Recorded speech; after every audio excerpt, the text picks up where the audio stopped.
My name is Anna Maria Boss, and I'm the librarian of the German Historical Institute in Washington, D.C.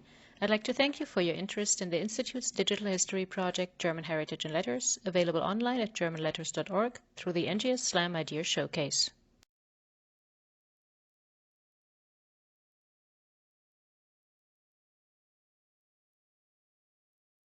The Institute is a center for advanced historical study, including transatlantic history, the history of migration, and digital history. In keeping with this mission, the aim of German Heritage and Letters is to find, collect, and share online letters sent to and from German-speaking immigrants in the United States between the 1800s and the 1920s. It is supported in part by Wunderbar Together, an initiative of the German Federal Foreign Office to celebrate the ties between Germany and the United States.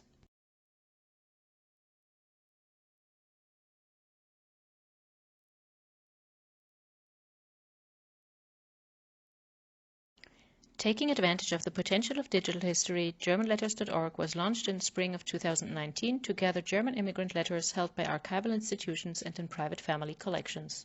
Our project relies on crowdsourcing letters from the public, citizen science researchers who transcribe the letters into machine-readable text, and open-source software. In our first 2 years, we've collected over 2,000 letters, and we are continuing to add more.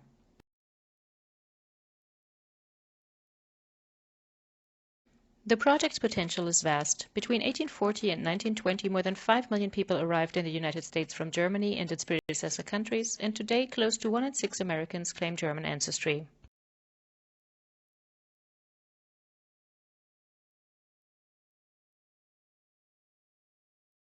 Letters were the most important way for families to remain in contact with each other despite the great distances.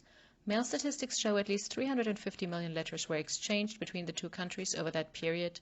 In the year 1907 alone, almost 12 million letters were sent from Germany to the United States and 7 million in the opposite direction.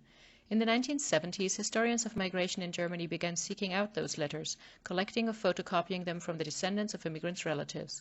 Scholars now recognize that to fully understand the experience of migration, it's important to also obtain the perspective of those who remained in the home community. German Heritage and Letters aims to meet this need by creating an archive of immigrants' letters collected in America, taking advantage of tools now available. Rather than gathering physical originals, we are digitizing these sources and making them available online for research and teaching.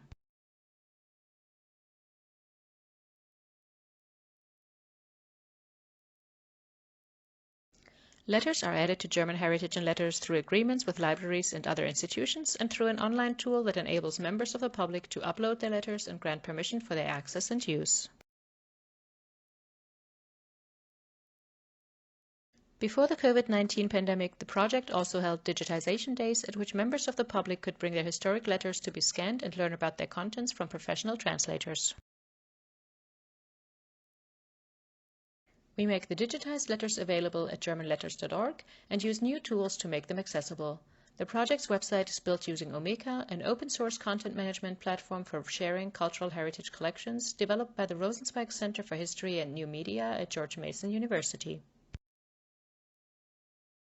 With guidance from a web development firm called Artefacto, we also incorporated into the site a transcription tool called Scripto, which is based on the same software that powers Wikipedia.